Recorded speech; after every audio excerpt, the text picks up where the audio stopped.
Hi, my name is Lumahan, and my research project was the effects of triclosan on the antibiotic resistance of Streptococcus pyogenes. So my original statement regarding the within the beginning of this project was how and why does triclosan contribute to increasing antibacterial resistance of Streptococcus pyogenes. During this project, I realized that the statement itself was too broad and antibacterial resistance is slightly misleading. So I decided to revise it to make it a bit narrower. So the final statement became: what is the extent of triclosan's contribution to hampering the bacterial growth and promoting antibiotic resistance of Streptococcus pyogenes? So the objective for this research process is to examine the bacterial rate of growth in Streptococcus pyogenes as well as the effectiveness of triclosan after being exposed to an initial dosage of triclosan prior to bacterial growth. So why I'm doing this research project is primarily because there was a concern about triclosan as an antibiotic agent 5 years ago because triclosan itself is very difficult to dispose of and would contribute to the antibiotic resistance of a certain bacteria called Streptococcus pneumonia. So I decided that I wanted to explore its effect on Streptococcus pyogenes, which was pretty much the next most dangerous after pneumonia and within the Streptococcus family. So the beginning of this research project, I came up with this method on my own. So the first is I would inoculate five sheep blood agar plates with the sample of Streptococcus pyogenes. So, and then I would administer varying amounts of triclosan onto the sample of Streptococcus pyogenes in order to have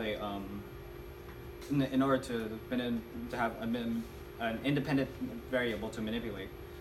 So then I would allow the sample to grow for approximately 48 hours. For 48 hours is primarily because there isn't an exact time where I can actually check up on the bacteria. So the most logical method would be to wait until my next class period. So 48 hours. Then I would record the area of the largest colony present within the sample in the agar plate. Then I'd administer another but constant dosage of triclosan onto the 5 samples of blood agar plates and see how much the final colony is reduced by that then final dosage. So then judging from the data, I would be able to calculate the rate of growth after being administered the initial dosage of bacteria by using a average rate of change formula.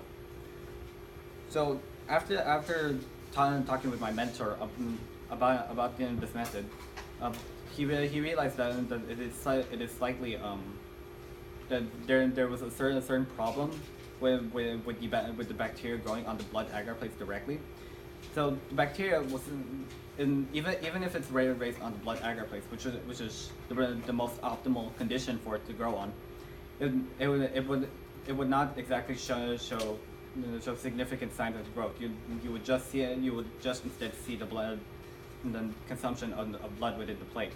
So he helped me revise my method, and this method would also help me create multiple samples of Streptococcus pyogenes since I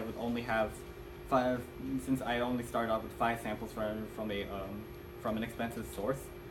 So my method was revised in order to accommodate for the limited samples of Streptococcus pyogenes.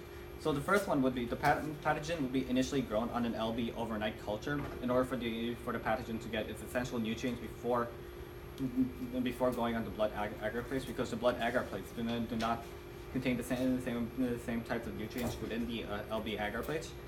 Then I would scrape the pathogen off of the plate and dilute the sample in LB broth. So diluting the sample would also increase the growth slightly. So my third step, which is the most strenuous step of the method, would be to find the dilution factor required for the pathogen to grow effectively. So I would end up having to use multiple plates in order with the pathogen in order to do this dilution. So it is expected to take me about three working days. So once I find that dilution factor, I will pour the correct pathogenic solution onto the 5% sheep blood agar plates, and then grow the bacteria for another 48 hours.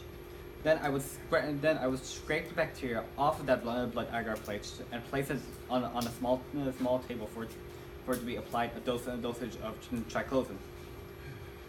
And with this step, the original compared to the original method, the original method assumed that I would use a pure triclosan substance. However, due to feasibility problems, I had to revise the material used for this. So the application of triclosan will be used